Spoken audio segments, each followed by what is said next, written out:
जय श्री कृष्णा। राधे राधे। कार्तिक मास महात्म्य कथा में आज हम करने जा रहे हैं 8वां अध्याय। नारद जी कहने लगे कि हे राजा पृथु, जालंधर ने हमारा बड़ा आदर और सत्कार किया। भक्ति भाव से पूजन करके कहने लगा कि महाराज, आपका कैसे आना हुआ और मेरे लिए क्या आज्ञा है। हमने कहा कि दैत्यराज, मैं कैलाश पर गया था, वहां पार्वती सहित अवधूत शिव और उनका वैभव देखा तो चकित हो गया।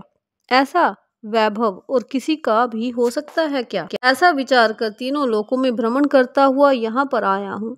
यहाँ आकर तुम्हारी समृद्धि भी देखी है। तुम्हारे और शिव के वैभव में और कोई अंतर नहीं है, किंतु तुम्हारा वैभव स्त्री रहित है। भस्म लेपन करने वाले राग रहित कामदेव के शत्रु शिव के पास स्त्री रतन जैसी पार्वती है। वैसी यद्यपि तुम्हारे पास अनेक सुंदरियां हैं, परंतु उनमें से कांतिमान पार्वती का सामना कोई भी नहीं कर सकती। अतः तुम्हारा ये वैभव स्त्री रहित देखकर यही निश्चित हुआ कि शिव के समान वैभवशाली इस समय त्रिलोक में कोई नहीं है, क्योंकि उनके पास पार्वती जैसी ऐसी स्त्री है जिसको देखकर ब्रह्मा जी ने अनेक अप्सराएं रची, परंतु एक भी पार्वती जी की समता को नहीं पहुंच सकी। नारद जी कहने लगे कि हे राजा पृथु, हम तो इतना कहकर वहां से चले आए, परंतु जालंधर ने पार्वती जी की इतनी सुंदरता सुनकर काम ज्वर से पीड़ित हो राहु को बुलाकर शिव के पास भेजा।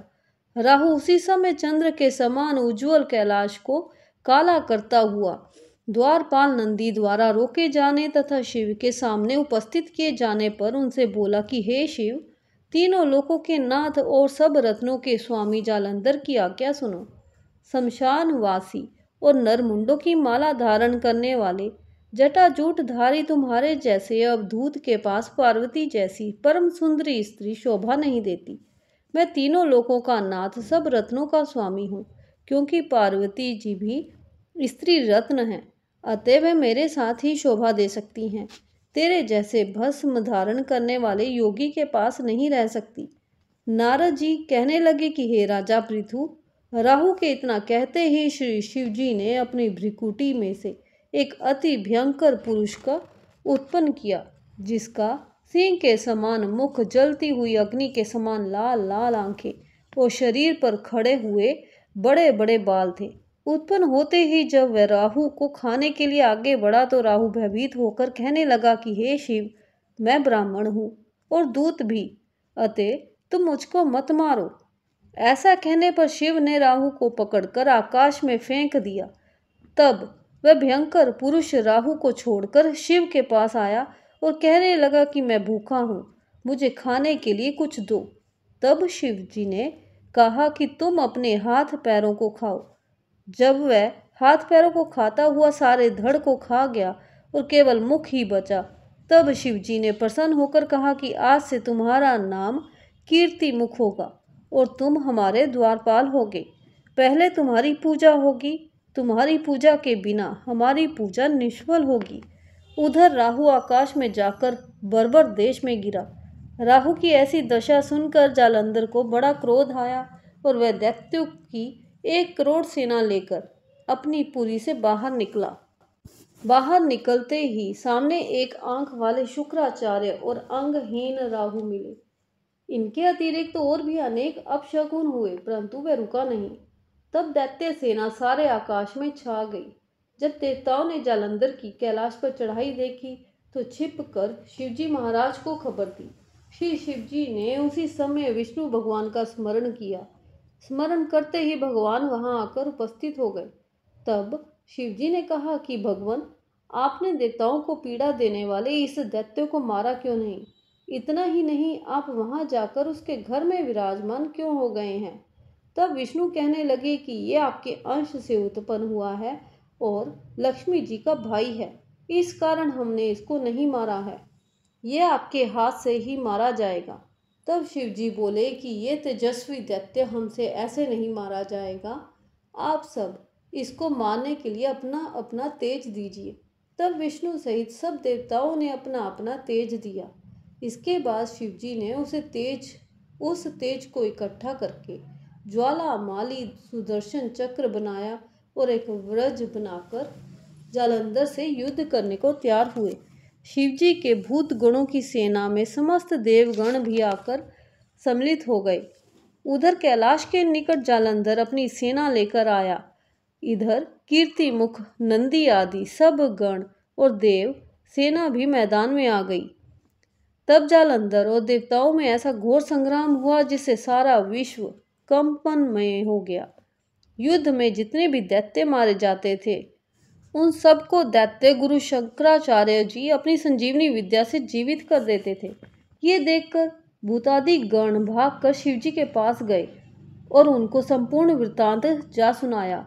तब शिवजी ने अपने मुख से महाभयंकर ताल जंघा, जिसका मुख पर्वत की कंदरा के समान था, एक कन्या उत्पन्न की। वह कन्या दैत्यों को खाती हुई शुक्राचार्य को उठाकर एकदम अलोप हो गई। तब दैत्यों को शिव गण बुरी तरह से मारने लगे। गणों की इस मार से घबराकर दैत्य सेना भागने लगी।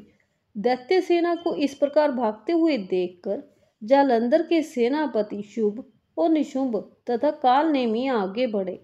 इनको देखकर दैत्यों ने अनेक प्रकार से देव सेना पर प्रहार किए, जिससे देव सेना मार खाकर भागने लगी।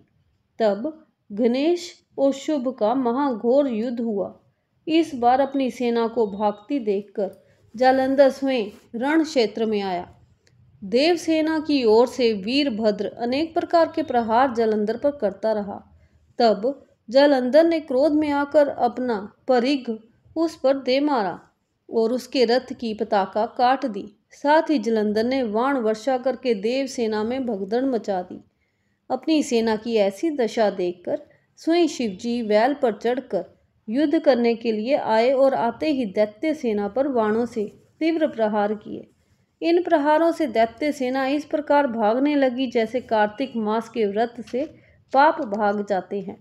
उसी समय शिवजी ने अपने बाणों के प्रहार से खड्गरोमा का सिर काटकर पृथ्वी पर गिरा दिया। तब जालंधर ने महाघोर ललकार की तो शिवजी ने उसके रथ के घोड़ों और सारथी को भी मार गिराया। तब जालंधर पैदल ही अपनी खड़ग लेकर शिवजी की ओर दौड़ा। शिवजी ने उसी क्षण एक मुक्का उसकी छाती पर मारा, जिससे वह कुछ विहल हो गया।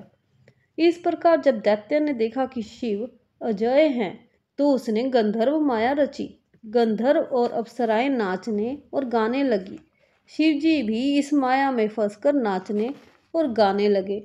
जालंधर दैत्य श्री शिवजी को माया में फंसा देखकर महादेव जी का रूप धारण करके पार्वती जी के पास गया और पार्वती जी का रूप देखकर कामांध हो गया।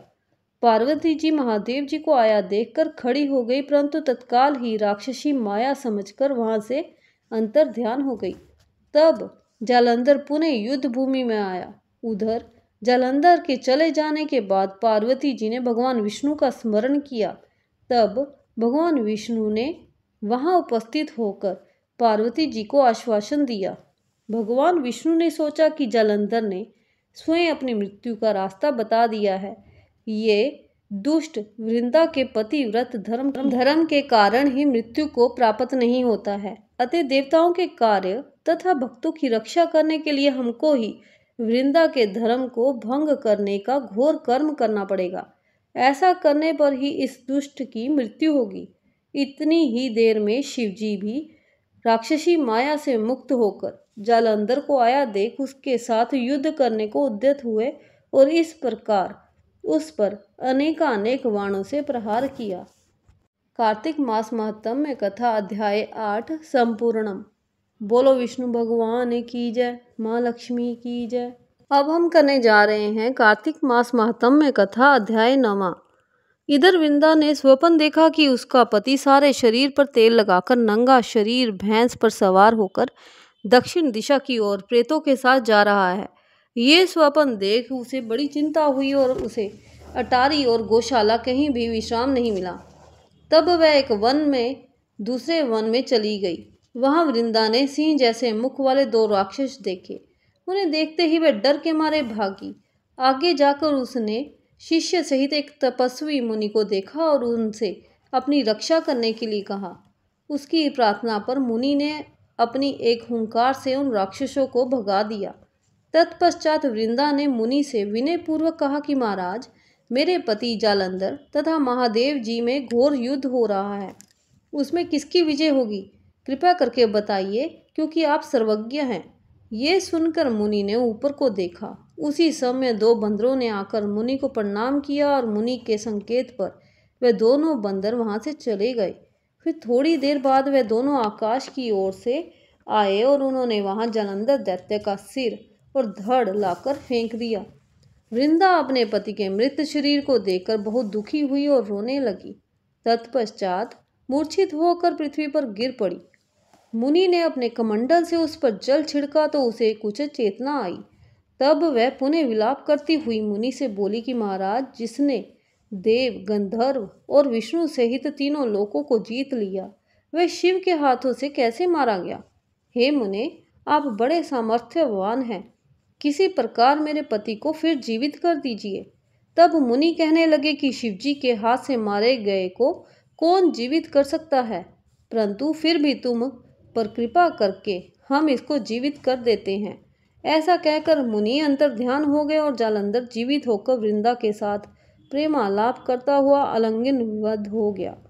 वृंदा भी अपने पति के वेश में विष्णु के साथ उस वन में रमण करती रही, परंतु एक दिन मैथुन के पश्चात अपने पति के वेश में विष्णु को देखकर वह अत्यंत क्रोधित हुई और शाप देती हुई बोली कि तुमने मेरा पतिव्रत धर्म नष्ट किया है, इसलिए मैं तुमको श्राप देती हूँ।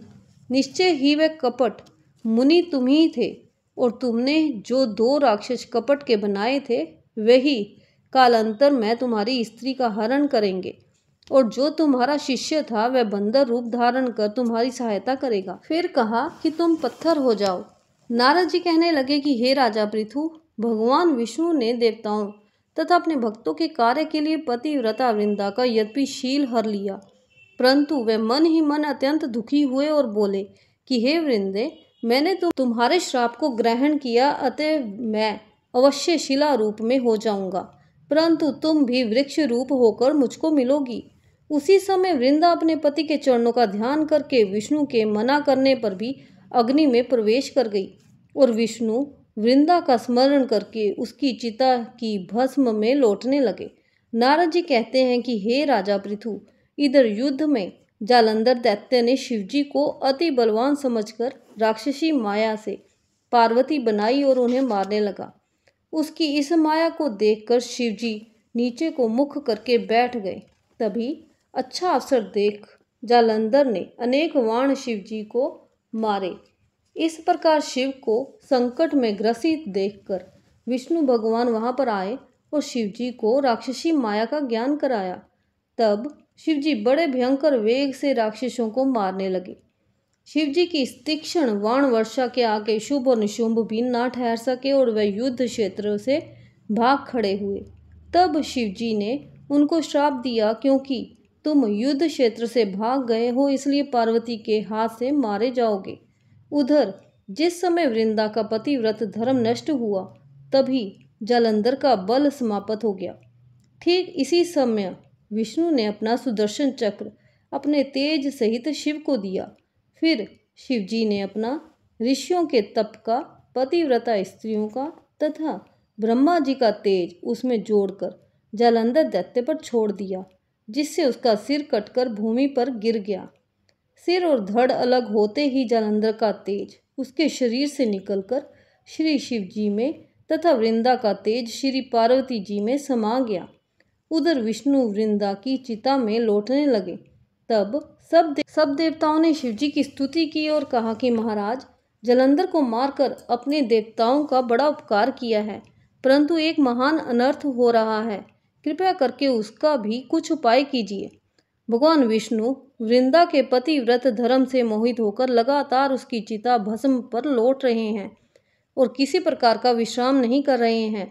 तब शिव जी ने कहा कि हे देवताओं, तुम सब भगवान की योग माया की शरण में जाओ, वहीं सब संकट हरेगी। तब सब देवता योग माया की शरण में जाकर उसकी स्तुति करते हुए बोले, हे देवी, आप सारे जगत को उत्पन्न करने वाली, पालन और नाश करने वाली हो। सतोगुण, रजोगुण और तमोगुण तुमसे ही उत्पन्न हुए हैं। ऐसी प्रकृति देवी को हमारा नमस्कार है। तुम्हारी माया को ब्रह्मादिक देवता भी नहीं जानते हैं, उस देवी को हमारा नमस्कार है। उस समय देवताओं ने एक तेज देखा और आकाशवाणी सुनी कि गौरी, लक्ष्मी और सरस्वती रजोगुण, सतोगुण और तमोगुण रूप में मैं ही हूँ। वही तीनों तुम्हारा कार्य सिद्ध करेंगी। उन देवियों की तुम आराधना करो। फिर उन तीनों देवियों ने प्रकट होकर 3 बीज दिए और कहा कि इन तीनों बीजों को जहाँ पर विष्णु है जाकर बो दो और अपना कार्य सिद्ध करो। देवताओं ने तीनों बीज ले जाकर जहाँ पर वृंदा की चिता पर भगवान विष्णु लौट रहे थे जाकर बो दिए। उन तीनों बीजों से 3 वृक्ष उत्पन्न हुए। रजोगुण सरस्वती से आंवला, तमोगुण गौरी से तुलसी और सतोगुण लक्ष्मी से मालती हुई। श्री लक्ष्मी जी ने अपना बीज ईर्ष्या युक्त होकर दिया था, इसलिए मालती भगवान की पूजा में नंदित तथा आंवला और तुलसी भगवान को अति प्रिय हुई। इस प्रकार वृंदा ने वृक्ष रूप होकर भगवान शालिग्राम से संयोग किया। इसी कारण कार्तिक के उद्यापन में भगवान की पूजा तुलसी के मूल में होती है। नारद जी कहते हैं कि हे राजा पृथु, जिस घर में तुलसी का वृक्ष होता है उसमें यमदूत कभी नहीं जाते, इसलिए जो तुलसी का वृक्ष घर में लगाते हैं वे यमपुरी नहीं देखते। नर्मदा तथा गंगा का जल और तुलसी का पूजन, ये तीनों कार्य बराबर हैं। चाहे मनुष्य कितना ही पापी क्यों ना हो, परंतु मृत्यु समय जिसके प्राण मंजरी सहित निकल जाते हैं वह पापों से मुक्त होकर भगवान के वैकुंठ धाम को प्राप्त हो जाते हैं। जो मनुष्य तुलसी तथा आंवले की छाया में अपने पितरों का श्राद्ध करता है उसके पितर मोक्ष को प्राप्त हो जाते हैं। जो मनुष्य आंवले का फल तथा मंजरी युक्त तुलसी दल मुख में रखता है वह साक्षात विष्णु के समान है। जो मनुष्य कार्तिक मास में आंवले की छाया में भोजन करता है तथा रुद्राक्ष की माला धारण करता है उसके धर्म, अर्थ, काम और मोक्ष सब कार्य सिद्ध हो जाते हैं। नारद जी कहते हैं कि हे राजा पृथु, तुलसी और आंवले का महात्म्य ब्रह्मा जी भी कहने में असमर्थ हैं। जो कोई इस कथा को पढ़ता व सुनता है वह भी मोक्ष को प्राप्त हो जाता है। बोलो विष्णु भगवान की जय, माँ लक्ष्मी की जय। जय जय श्री राधे श्याम, जय जय श्री राधे श्याम।